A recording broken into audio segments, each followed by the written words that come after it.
ஆனால் உரிமைக்கு பிறந்து ஒருத்தர் இருக்கிறாரு. அவர் என்ன பண்ண அந்த உரிமையை இழந்துட்டாரு. உரிமை இழந்ததால அடுத்ததுக்கு இவர் தான் கொடுக்கணும் அதை, இல்லையா?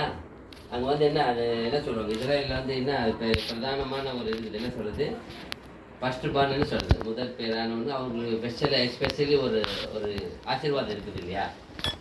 அப்படி கொடுக்கணும். அப்படி பார்க்க போனால் யாக்கோபு வரக்கூடாது. அண்ணன் இருக்கிறப்ப அந்த ஆசீர்வாதம் என்ன பண்ணக்கூடாது, வரக்கூடாது. ஃபஸ்ட் பார்ன்னு கொடுக்க வேண்டிய உரிமையை எடுத்து யார் கொடுக்குறாரு? அதுதான் சொல்கிறேன், தெரிந்து கொள்ளப்பட்ட ஏன் யாக்கோபு. என்ன அப்போ நீ நான் கூட அப்படித்தான்.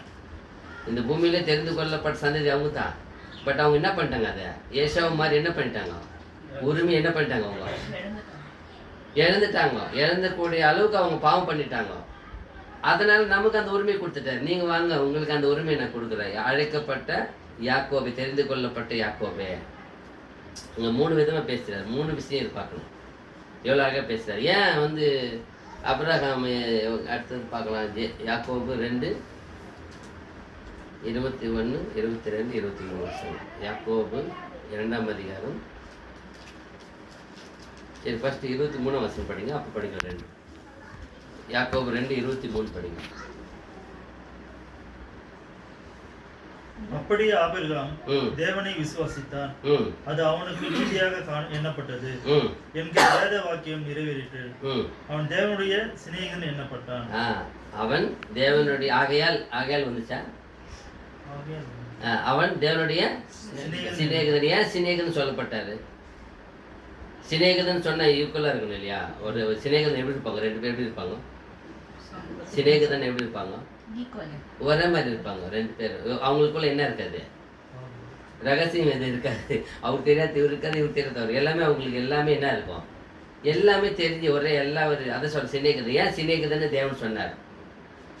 எதனா உங்களால் புரிஞ்சு சொல்லுங்க. தேவன் ஏன் சிநேகிதன் சொன்னார்? சொல்லுங்க.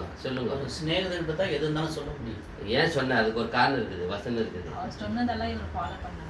இன்னும் அடுத்தது மறைக்கப்படாத ரகசியம் எதுவும் இல்லை. அடுத்தது அவர் செய்ய போறது சொல்றாரு அவர்கிட்ட, இல்லையா? அதுக்கு அடுத்தது இன்னும் அதுக்கு அடுத்தது இன்னும் நிறைய பாயிண்ட் இருக்குது இல்லையா? முக்கியமானது ஒரு கீ இருக்குது, அதுதான் சொல்லணும்.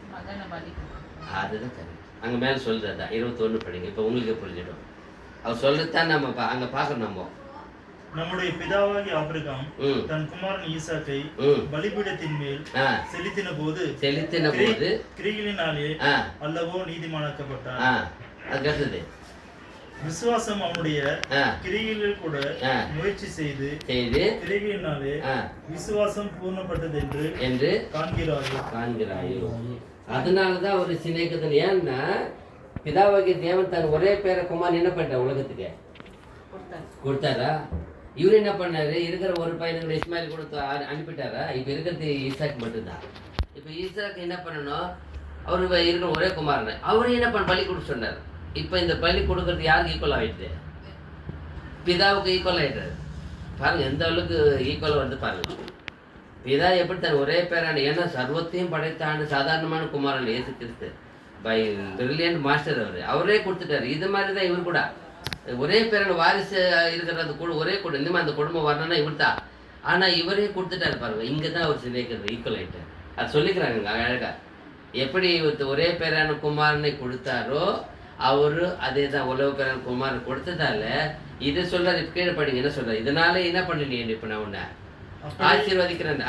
அப்படியே ஆபிரகாம் தேவனை விசுவாசித்தான், அது அவனுக்கு நீதியாக எண்ணப்பட்டது என்கிற வேத வாக்கியம் நிறைவேறிற்று. அவன் தேவனுடைய எண்ணப்பட்டான். எப்ப அண்ணப்பட்டான்?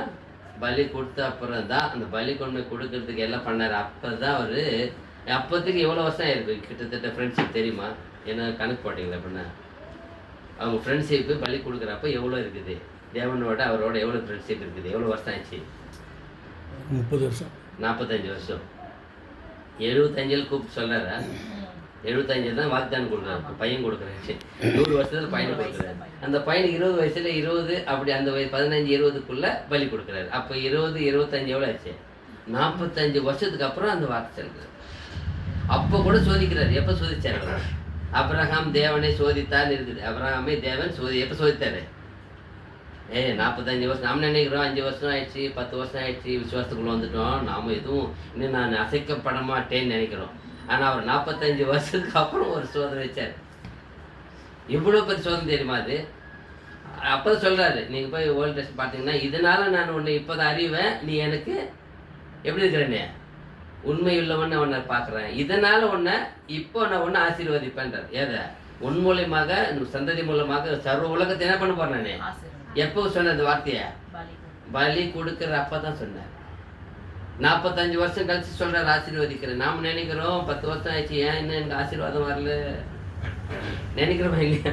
சபைக்கு வந்துட்டு 10 வருஷம் ஆச்சு, இன்னும் சோதனை வருதே, இன்னும் எனக்கு வேதனை வருது, எனக்கு எங்கெங்கே அடிப்படுது, எனக்கு எங்கெங்கே வலிக்குது குத்துது.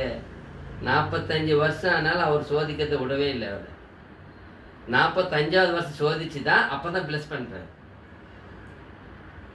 பாருங்க, அப்போ எப்பேற்பட்ட பிளஸ்ஸிங்கு, அப்போ எப்பேற்பட்ட சோதனை. அதுக்கப்புறம் சொல்கிறாரு, இப்போ தான் நீ என்னுடைய சிநேகிதன்னு சொல்கிறார். அதுதான் நான் புரிஞ்சு. அப்போ ஏன் சிநேகிதன் சொன்னார்? ஈக்குவலாக அவர் எப்படி இப்போ குமாரன் கொடுத்தாரோ இவரையும் குமாரன் இருக்கிற ஒரே குமாரனு கொடுத்துருக்கு வந்துட்டாரு. அதனால் அவர் பின் வாங்கலை, அதனால சிநேகிதன்னு சொல்கிறார். அதான் சிநேகிதன்னா அது ஒரு இல்லை, அதுதான் ஒரு முக்கியமான விஷயம். எக்ஸோடஸ் என்ன சொல்றது? யாத்திராகமம் 33:11.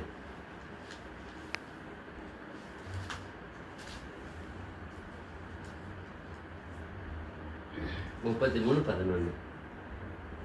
ஒருவன் தன் சிநேகிதனோடு பேசுவது போல கர்த்தர் மோசேயோடு முகமுகமாய் பேசினார். நீங்க படிக்கிறப்ப உற்சாகப்படுது. ஒருவன் சிநேகிதனோடு பேசுகிறது போல அப்படி வரணும். என்னவோ அப்படி படிக்கிறீங்க. ஒருவன் தன்